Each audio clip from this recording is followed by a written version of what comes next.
નમસ્કાર ખેડૂત મિત્રો, આજે તારીખ 17/9/2025, ગામ ત્રાપજ, તાલુકો તળાજા, જિલ્લો ભાવનગર.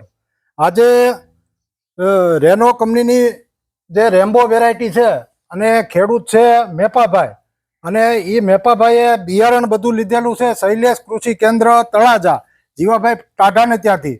મેપાભાઈ છેલ્લા 4-5 વર્ષથી રેનો કંપનીના અલગ અલગ વેરાયટીના બધા મગફળીના બિયારણો વાવેતર કરે છે. ગઈ સાલ પણ રેમ્બોનું વાવેતર કર્યું હતું, આ વર્ષે પણ રેમ્બોનું વાવેતર કરેલું છે.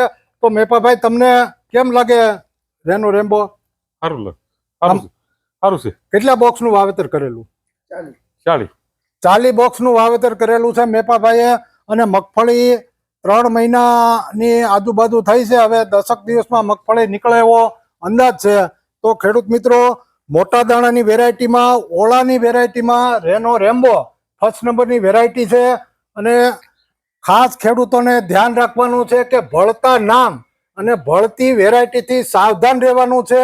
તમારે જ્યારે મગફળી બિયારણની ખરીદી કરો ત્યારે રેનો કંપનીનો લોગો જોઈને જ ખરીદી કરવાની છે, જેથી કરીને પાછળથી પસ્તાવું ના પડે.